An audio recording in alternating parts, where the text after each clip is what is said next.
प्रधानाचार्य से लेकर शिक्षक तक सभी को लेने होंगे इतने कालांश। न्यू स्टाफिंग पैटर्न के तहत जाने शिक्षण कार्य के लिए कौन से अध्यापक को कितने कालांश निर्धारित किए गए हैं।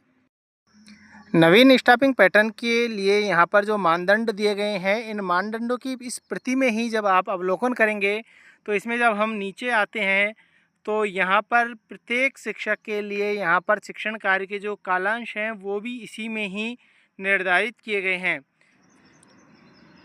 कि मानदंड निर्धारण के अन्य प्रावधान कौन कौन से हैं। यहाँ पर हम देखते हैं, प्रधानाचार्य के द्वारा प्रत्येक सप्ताह में 12 कालांश का शिक्षण कार्य करवाया जाएगा और उप प्राचार्य द्वारा भी प्रत्येक सप्ताह में 18 कालांश का शिक्षण कार्य करवाया जाएगा। अर्थात एक सप्ताह में यहाँ पर हम वर्किंग डे माने तो 6 दिन होते हैं और प्रत्येक सप्ताह में 12 कालांश, यानी कि प्रतिदिन यहाँ पर प्रधानाचार्य के लिए 2 कालांश और उप प्राचार्य के लिए यहाँ पर 3 कालांश का प्रावधान किया गया है। विषय अध्यापक के द्वारा जो विषय प्राध्यापक हैं उनके द्वारा प्रत्येक सप्ताह में कुल 33 कालांश का शिक्षण करवाया जाएगा। अतः विषय प्राध्यापक द्वारा कक्षा 11-12 के शैक्षणिक कार्य के संपादन के बाद कालांश भार शेष बचने पर कक्षा 9 और 10 को भी शिक्षण कार्य कराया जाएगा। कहने का तात्पर्य यह है कि यदि कक्षा 11 और 12 का यहाँ पर जब उनका शैक्षणिक कार्य उनका पूरा हो जाता है और यदि विद्यालय में स्टाफ कम है तो कक्षा 9 और 10 का भी जो शिक्षण कार्य है इन्हीं विषय प्राध्यापकों के द्वारा अपने विषय का संबंधित का करवाया जाएगा।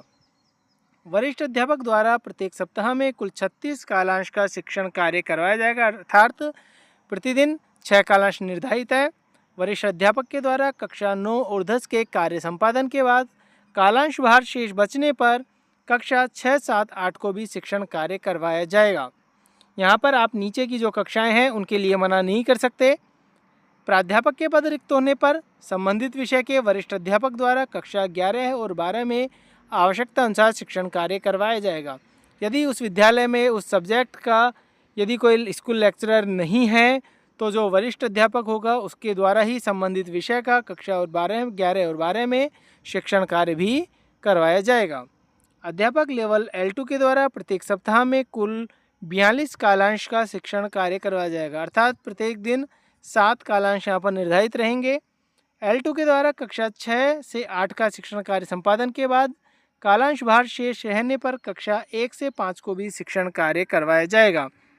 वरिष्ठ अध्यापक या प्राध्यापक के पद रिक्त होने पर संबंधित विषय के अध्यापक लेवल 2 द्वारा कक्षा 9 से 12 में आवश्यकता अनुसार शिक्षण कार्य करवाया जा सकेगा। अध्यापक लेवल 1 के द्वारा प्रत्येक सप्ताह में कक्षा 1 से 5 को कुल 42 कालांश का शिक्षण कार्य करवाया जाएगा।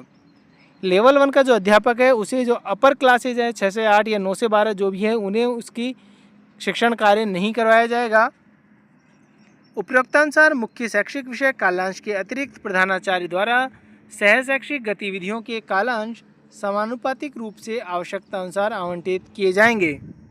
यहाँ पर यह कन्फर्म हो चुका है कि हम यह नहीं कह सकते कि हम L2 के हैं तो अपर क्लास नहीं पढ़ाएंगे, मिडिल क्लास नहीं पढ़ाएंगे, क्योंकि जो नवीन मानदंड है वो ये कहते हैं कि संबंधित विषय का यदि प्राध्यापक या फिर वरिष्ठ अध्यापक नहीं है तो L2 का पढ़ाएगा, और यदि उसमें भी L1 का यदि कोई टीचर नहीं है तो L2 का जो अध्यापक है वह भी L1 को ही पढ़ाएगा।